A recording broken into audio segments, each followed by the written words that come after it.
Hi hello friends, આજે આપણે બનાવીશું બહુ જ ટેસ્ટી અને ડિલિશિયસ મટર પનીર.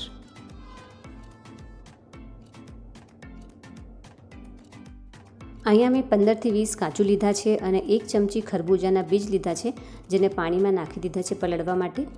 2 કશ્મીરી સૂકા લાલ મરચાં છે અને 2 નોર્મલવાળા સૂકા લાલ મરચાં લીધા છે. થોડુંક ગરમ પાણી નાખીને એને પણ પલળવા માટે રાખી દેવાનું છે.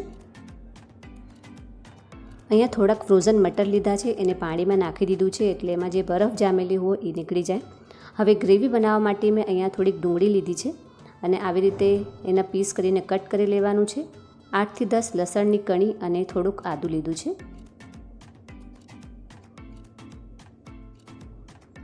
ત્યાં થોડીક ડુંગળીને મેં આવી રીતે લાંબા પીસીસમાં કટ કરી લીધું છે. બીજી જે બચી છે એના આપણે ફ્લોરેટ્સ કરી લઈશું, એટલે એક એક પડ એનું અલગ કરવાનું છે, જે આપણે શાકમાં યુઝ કરશું.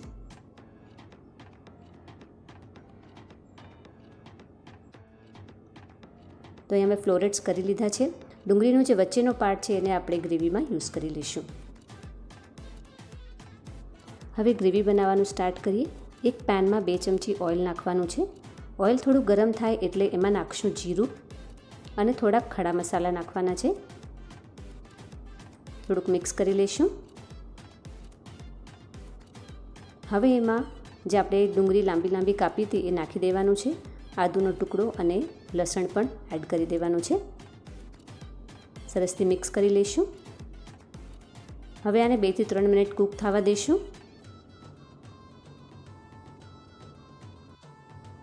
હવે એમાં ટમાટર નાખું છું. તો 3 મીડિયમ સાઇઝના મેં ટમાટર લીધા છે અને લાંબા લાંબા પીસીસમાં કટ કરી લીધા છે. એને એડ કરી દીધા છે અને ટમાટર સોફ્ટ થાય ત્યાં તક આને કૂક કરવાનું છે. થોડુંક મીઠું નાખીને મિક્સ કરી લઈશું અને હવે એને ઢાંકીને આપણે કૂક થવા દઈશું. તો અહીંયા 3 થી 4 મિનિટ પછી હું ઓપન કરું છું અને તમે જોઈ શકો છો કે ટમાટર સરસથી એકદમ સોફ્ટ થઈ ગયા છે. તો હવે આને એક પ્લેટમાં નીકાળી લઈશું અને કમ્પ્લીટલી ઠંડુ થવા દઈશું.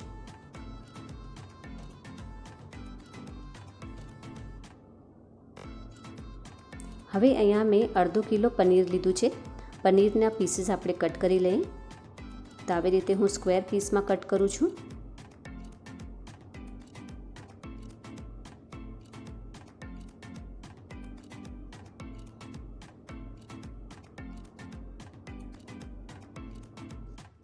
તમે કોઈ પણ સાઇઝના પનીરના ક્યુબ્સ કટ કરી શકો છો.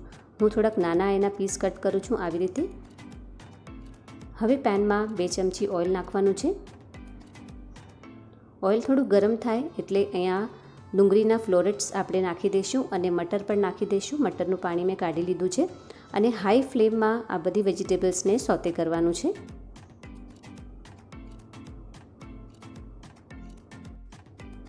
હવે એમાં પનીર પણ એડ કરી દઉં છું.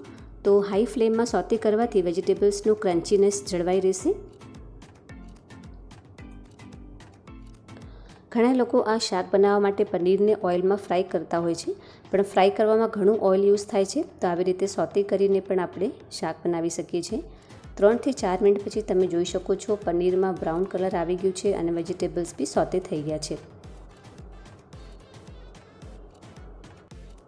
તો હવે ગેસને ઓફ કરી દઈશું. અહીંયા જે આપણે મસાલો ઠંડો કરવા રાખ્યો તો એકદમ સરસથી ઠંડો થઈ ગયો છે. આમાં જે આપણે ખડા મસાલા નાખ્યા હતા એ કાઢી લેવાના છે, કેમ કે એનો ફ્લેવર ઓલરેડી આમાં આવી ગયો છે. આને આપણે એકદમ ફાઇન પેસ્ટ જેવું ગ્રાઇન્ડ કરી લેવાનું છે.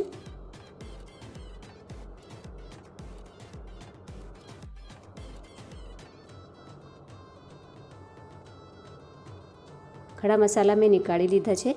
કાજુ અને મરચાં જે આપણે પલળવા માટે રાખ્યા હતા એનું પાણી નીકાળીને એ પણ એમાં એડ કરી દેવાનું છે. થોડુંક પનીર એડ કરું છું, આનાથી ગ્રેવી સરસ થીક થશે. અડધી વાટકી પાણી નાખીને એકદમ ફાઇન પેસ્ટ આનો રેડી કરી લઈશું. હવે કડાઈમાં 2 ચમચી ઘી નાખવાનું છે. ઘી થોડું ગરમ થાય એટલે એમાં નાખશું જીરું અને જે આપણે પેસ્ટ રેડી કર્યું હતું એ બધું એમાં એડ કરી દેવાનું છે. સરસથી એને હલાવી લઈશું. 2 થી 3 મિનિટ આને કૂક થવા દઈશું.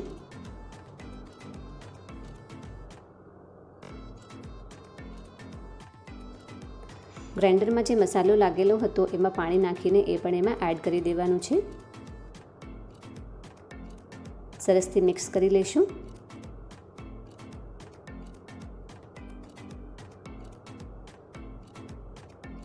હવે આને ઢાંકીને 2 થી 3 મિનિટ કૂક થવા દઈશું. અહીંયા ઓપન કરીને આપણે જોઈ લઈએ તો તમે જોઈ શકો છો કે ગ્રેવી સરસ એકદમ થીક થઈ ગઈ છે.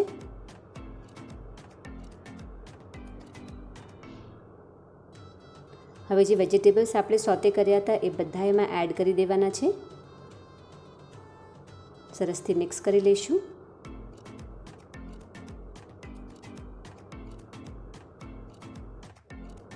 હવે આમાં નાખશું સ્વાદ પ્રમાણે મીઠું, લાલ મરચું પાવડર, થોડીક કસૂરી મેથી, ગરમ મસાલો, થોડીક ખાંડ નાખું છું. બધી વસ્તુને મિક્સ કરી લેવાનું છે.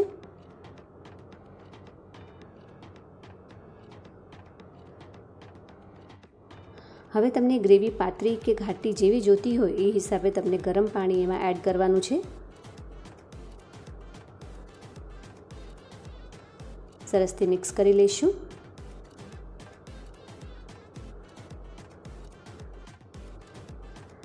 તો બસ હવે આપણું શાક બનીને રેડી થઈ ગયું છે. થોડુંક 2 થી 3 મિનિટ એને કૂક થવા દઈશું. એના પછી એમાં લીલા ધાણા એડ કરી દેવાના છે.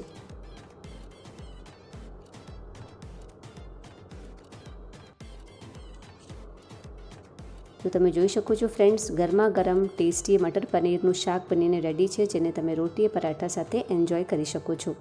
ફ્રેન્ડ્સ, જો તમને મારી રેસિપીઝ ગમતી હોય તો મારા ચેનલને જરૂરથી સબસ્ક્રાઈબ કરજો.